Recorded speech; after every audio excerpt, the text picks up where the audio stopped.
সুপ্রিয় ভিউয়ার্স, আশা করি আপনারা সবাই ভালো আছেন। আজকে একটা জিনিস নিয়ে ডিসকাস করব, সেটা হচ্ছে আপনার থার্ড পার্টি কিউসি বা ইন্সপেক্টর। তো থার্ড পার্টি কিউসি বা ইন্সপেক্টর বলতে যারা আপনার বিবি, এইচএস, আইটিএস এরকম যা থার্ড পার্টি ইন্সপেকশন সার্ভিস রয়েছে, তো এই থার্ড পার্টি কিউসি হতে গেলে বা থার্ড পার্টি কোয়ালিটি ইন্সপেক্টর হতে গেলে যে বিষয়গুলো আপনার জানা দরকার বা কোন বিষয়গুলো জানলে আপনি ওইখানে অ্যাপ্লাই করতে পারবেন, টোটাল গাইডলাইন নিয়ে কথা বলবো। দেখেন, আপনার থার্ড পার্টি ইন্সপেকশন যেগুলো হয় সেগুলোতে মেইনলি তাদের তিনটা কাজ করতে হয় সবচেয়ে বেশি। একটা হচ্ছে garment check, third party QC garment check করে গার্মেন্টস মেজারমেন্ট এবং গার্মেন্টসের শেড ভেরিয়েশন, এই তিনটা কাজ কিন্তু তাদের মাস্টে জানা থাকতে হয়। এবং রিলিভেন্ট এক্সপিরিয়েন্স হিসেবে 2 বা 3 ইয়ার্স এক্সপিরিয়েন্স অ্যাটলিস্ট, বা এর চেয়ে বেশি হলো মিনিমাম 3 বছর এনাফ, 3 থেকে 5 এরকম এক্সপিরিয়েন্স হলেই হয় আপনি থার্ড পার্টি ইন্সপেকশনে অ্যাপ্লাই করতে পারেন। তার পাশাপাশি আপনাকে গ্র্যাজুয়েশন কমপ্লিট করে থাকতে হবে। গ্র্যাজুয়েশন কমপ্লিট করে স্যার আপনি অ্যাপ্লাই করতে পারবেন না থার্ড পার্টি কিউসি বা কোয়ালিটি ইন্সপেক্টর হওয়ার জন্য। তো যাদের গ্র্যাজুয়েশন কমপ্লিট করা আছে এবং 3 থেকে 5 বছর ওয়ার্কিং এক্সপিরিয়েন্স রয়েছে, তারা নিজেদেরকে আরেকটু প্রিপেয়ার করে আপনারা সেটার জন্য ট্রাই করতে পারেন। বিবি, এইচজিএস, আইটিএস, কিমা, টিউবি এইসব যত ইন্সপেকশন সার্ভিস রয়েছে থার্ড পার্টি, সেগুলোতে সেই জন্য আপনাকে গার্মেন্টস চেক করাটা বুঝতে হবে। তো গার্মেন্টসের চেক পয়েন্টগুলো কী কী রয়েছে সেগুলো দিয়ে আমি ডিসকাস করতে চাই। আপনাকে ফার্স্টে ক্লকওয়াইজ গার্মেন্ট চেক করা শিখতে হবে, ঘড়ি কাটার মতো করে কীভাবে চেক করতে হয়। গার্মেন্টসের স্টাইলিং মিলানো শিখতে হবে। স্টাইলিং মিলানো হচ্ছে আপনার বাইরের যে অ্যাপ্রুভ স্যাম্পল রয়েছে, রেফারেন্স যে স্যাম্পল রয়েছে, সেই রেফারেন্স স্যাম্পল বা অ্যাপ্রুভ স্যাম্পলের সাথে বাল্ক বা যেগুলো আপনি ইন্সপেকশনের জন্য স্যাম্পল কোয়ান্টিটি নেবেন, সেগুলা ক্লকওয়াইজ ঘড়ি কাটার মতো করে আপনাকে প্রত্যেকটা প্রসেস ক্রস চেক দিয়ে মিলিয়ে দেখতে হবে।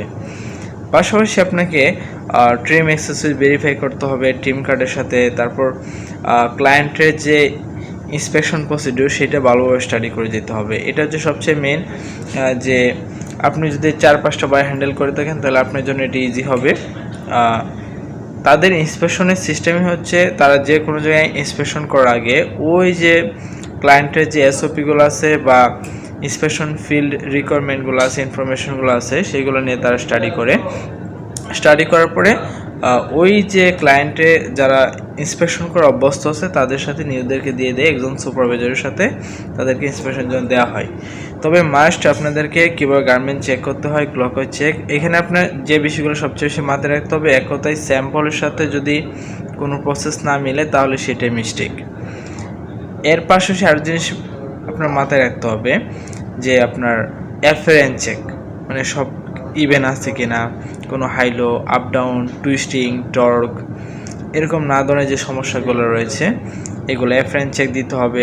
তারপর ট্রিম অ্যাক্সেসরিজের কোয়ালিটি ঠিক আছে কিনা, ফেব্রিকের কোয়ালিটি ঠিক আছে কিনা, কনস্ট্রাকশন ঠিক আছে কিনা, হ্যাঁ এরকমভাবে ক্লিননেস ঠিক আছে কিনা, প্যাকেজিং শিপিং মার্ক এগুলো ঠিক আছে কিনা। তারপর আরেকটা জিনিস আপনাকে জানতে হবে যে কীভাবে কার্টুন টানবেন, কীভাবে স্যাম্পল সাইজ সিলেক্ট করবেন। আপনার ইকুয়াল সম্বন্ধে ভালো কনসেপ্ট রাখতে হবে, যে ইকুয়াল 1.5 এর ইন্সপেকশন প্রসিডিউর, ইকুয়াল 2.5 এর inspection procedure, level 1, level 2, level 3-তে কীভাবে স্যাম্পল পিক করতে হয় অর্ডার কোয়ান্টিটির উপর ভিত্তি করে। তারপর কীভাবে প্যাকিং লিস্ট অনুসারে ক্লায়েন্টের রিকোয়ারমেন্ট এবং প্যাকিং লিস্টের উপর ভিত্তি করে অল সাইজ,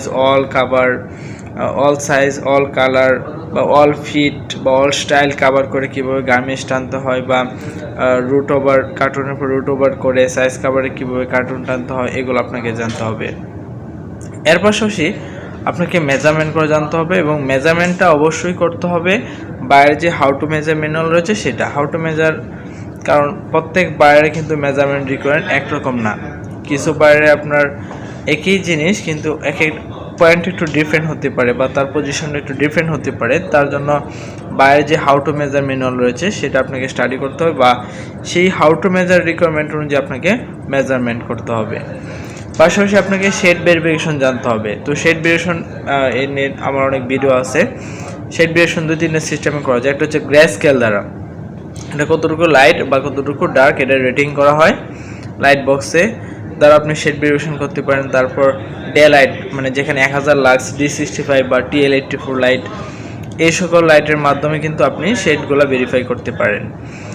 এই শেড কীভাবে সেগ্রিগেট করা হয় সেটা জানতে হবে। সেই জন্য আপনাকে কী করতে হবে, অ্যাপ্রুভ যে শেড ব্যান্ডগুলো বা শেডের চেকের জন্য যেগুলো রয়েছে ফেব্রিক সোয়াস স্ল্যাব ডিপ, সেগুলো সাজিয়ে রাখতে হবে। তারপর বাল থেকে এক পিস করে এনে মিলাই দেখতে হবে যে কোনগুলো শেড ঠিক আছে।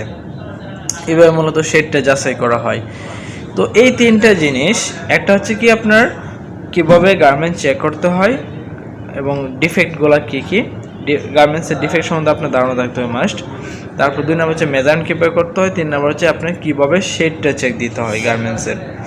এই তিনটা জিনিস যারা ভালো জানে, এই কল সম্বন্ধে ভালো জানে, কীভাবে ইন্সপেকশন প্রসিডিউর সম্বন্ধে তার ভালো ধারণা রয়েছে, কীভাবে কার্টুন পিক করতে হয়, কীভাবে কার্টুন ভেরিফাই করতে হয়, কার্টুন স্টিকার কীভাবে ভেরিফাই করতে হয়, এগুলো সম্বন্ধে যাদের ভালো স্কিল রয়েছে তারা আপনার সহজেই থার্ড পার্টি ইন্সপেকশনে সার্ভিস আপনারা জব নিতে পারেন। এটা একটা ভালো জব।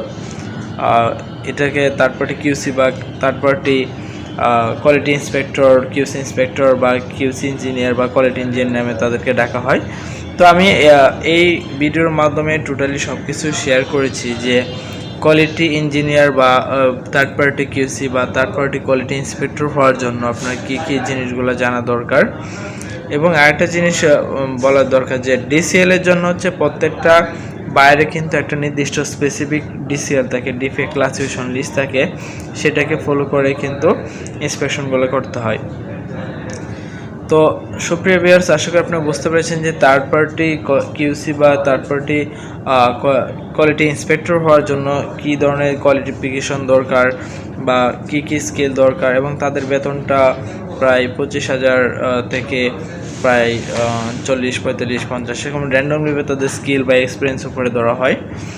তাহলে এই ছিল টোটাল ডিটেলস যে থার্ড পার্টি ইন্সপেক্টর হওয়ার জন্য কী কী জানা দরকার বা কী কী স্টাডি বা কী কী কোয়ালিফিকেশন দরকার। এবং আমি আবার বলছি, যারা আমার চ্যানেলটা সাবস্ক্রাইব করেন অবশ্যই সাবস্ক্রাইব করবেন, পাশে দেখবেন। এবং আপনাদের যদি কোনো টপিক নিয়ে কোনো কনফিউশন থাকে বা জানার ইচ্ছা থেকে অবশ্যই কমেন্টস করবেন, সেই অনুযায়ী ভিডিও তৈরি করবো। আল্লাহ হাফেজ।